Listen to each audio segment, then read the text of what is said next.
શંકા જ્યારે અંધ ગુસ્સામાં ફેરવાઈ જાય છે તે માત્ર જીવ નથી લેતી પરંતુ સમગ્ર પરિવારને તહત સહન કરી નાખે છે. આવી જ ઘટના ઘટી ગઈ છે નડિયાદ જિલ્લાના કંજરી ગામમાં. 2023ની અંદર આડા સંબંધોને લઈને ગુસ્સામાં આવેલા શખ્સોએ કિરણ બારૈયાની ઘાતકી હત્યા કરી નાખી. ચપ્પુના એક પછી એક ઘા ઝીકીને ઘાતકી હત્યાને અંજામ આપ્યો.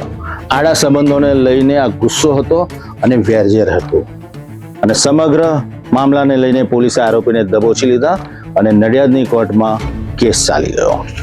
નામદાર કોર્ટે તમામ પુરાવાઓને ચકાસણી કર્યા બાદ એક ઐતિહાસિક ચુકાદો આપી દીધો અને બંને આરોપીઓને આજીવન કારાવાસની સજા ફટકારી દીધી. આ એક ઐતિહાસિક ચુકાદો છે અને આ ચુકાદાને લઈને હાલમાં જે આરોપીઓ છે તેમાં ફફડાટ ફેલાયેલો જોવા મળી રહ્યો છે. કંજરી ગામ 2023 કિરણ બારૈયા જેવા આશાસ્પદ યુવકની ઘાતકી હત્યા કરવામાં આવી હતી ખુલ્લેઆમ. ચપ્પાના ઘા ઝીક્યા હતા અને પોલીસે ત્યારબાદ આરોપીને દબોચી લીધા હતા.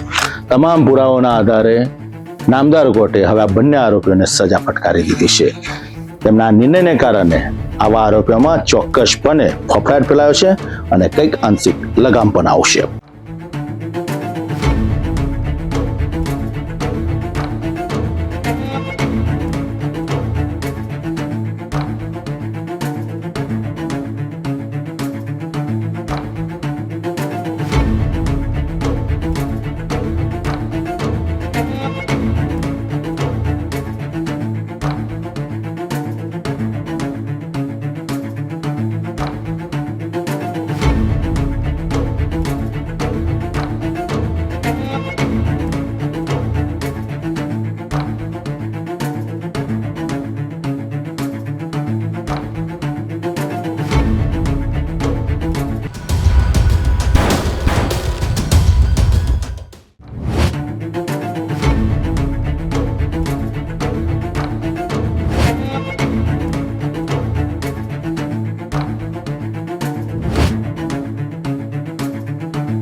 નડિયાદ તાલુકાના કણજરી ગામમાં તારીખ 29 એપ્રિલ 2023ની રાત્રે ભાથીજી મંદિર પાસે બનેલી એક હૃદય કંપાવનારી ઘટનાએ સમગ્ર પંથકમાં ચકચાર મચાવી દીધી હતી. મૃતક કિરણભાઈ રમેશભાઈ બારૈયાને આરોપી કિશન રાજેશભાઈ રાવળની પત્ની સાથે આડા સંબંધ હોવાની શંકા હતી અને આ જ શંકા આખરે હત્યા સુધી પહોંચી ગઈ હતી. આરોપ છે કે જીતેન્દ્ર ઉર્ફે ભોલો રાજેશભાઈ રાવળ અને કોકિલાબેન રાવળે કિરણભાઈને પકડી રાખ્યા હતા. જ્યારે મુખ્ય આરોપી કિશન રાવળે ચપ્પુ વડે હુમલો કરી દીધો હતો. કિરણભાઈના મોઢા, ગળા અને પેટના ભાગે જીવલેણ ઘા ઝીંકાતા તેમનું ઘટના સ્થળે જ મોત નીપજ્યું હતું. આ સમગ્ર મામલે ચકલાસી પોલીસ સ્ટેશનમાં હત્યાનો ગુનો નોંધાયો હતો અને બાદમાં કેસ નડિયાદ જિલ્લા અદાલતમાં ચાલી રહ્યો હતો.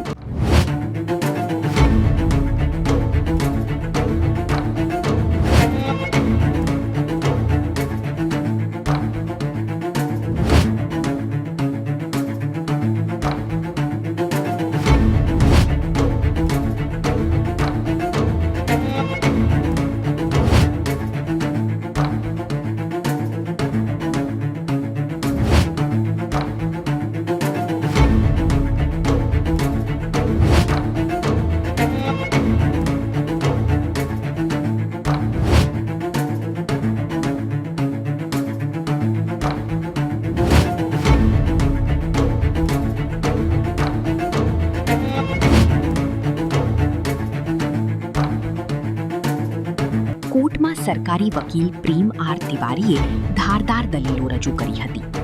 આ કેસમાં કુલ 14 જેટલા સાક્ષીઓની જુબાની લેવામાં આવી હતી, જ્યારે 19 જેટલા દસ્તાવેજી પુરાવાઓ કોર્ટ સમક્ષ રજૂ કરવામાં આવ્યા હતા.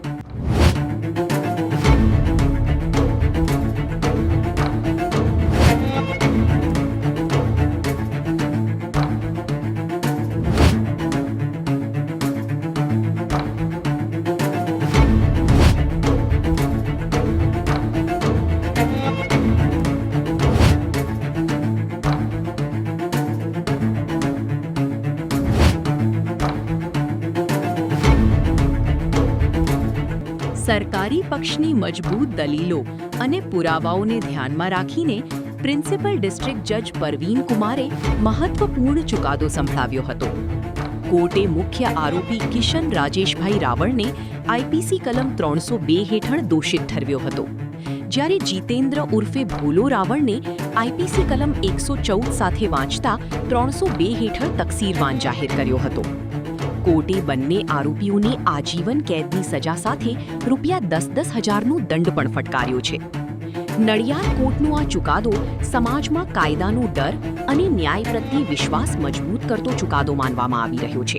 આ કેસની વિગત એવી છે કે ગઈ તારીખ 29/4/2023ના રોજ રાત્રે આશરે 12:15 વાગે કણજરી મુકામે ભાતીજી મંદિર પાસે આ કામના આરોપી કિશન રાજેશભાઈ રાવળ, જીતેન્દ્ર ઉર્ફે ભોલો રાજેશભાઈ રાવળ, આ બંને સગા ભાઈ થાય છે અને તેમની માતાશ્રી કોકિલાબેન રાજેશભાઈ રાવળના ભેગા થઈને આ કામના મરણ જનાર કિરણ વાઘેલાનાઓને આરોપી નંબર 2 જીતેન્દ્ર અને આરોપી નંબર 3 કોકિલાબેનને પકડી રાખેલા અને આરોપી નંબર 1 કિશને શરીરના અલગ અલગ ભાગે ચપ્પુથી હુમલો કરેલો અને સ્થળ ઉપર જ આ કામના મરણ જનાર કિરણભાઈનું મોત નીપજ્યું હતું. અને તરત જ એમને નડિયાદ સિવિલ હોસ્પિટલમાં લઈ જતા ડૉક્ટર્સથી મરણ જાહેર કરેલો અને પોતાના ભાઈ મરણ ગયા બાબતની કિરણભાઈના ભાઈએ ચકલાસી પોલીસ સ્ટેશનમાં ફરિયાદ આપતા પોલીસે વિગતવાર ઇન્વેસ્ટિગેશન કરીને નામદાર કોર્ટમાં ચાર્જશીટ કર્યું. જે ચાર્જશીટના આધારે આજરોજ નામદાર પ્રિન્સિપલ ડિસ્ટ્રિક્ટ જજ શ્રી પ્રવીણ કુમાર સાહેબની કોર્ટમાં સેશન્સ કેસ નંબર 136/2023થી ચાલી જતા આજે નામદાર કોર્ટે આરોપી કિશન રાવળને ઇફકો કલમ 302માં આજીવનની તથા આરોપી જીતેન્દ્ર ઉર્ફે ભોલો રાવળને ઇફકો કલમ 302 સાથે આઈપીસી કલમ 114 વાંચતા આજીવન સજાની હુકમ કરેલ છે અને ₹10,000નો દંડ કરેલ છે.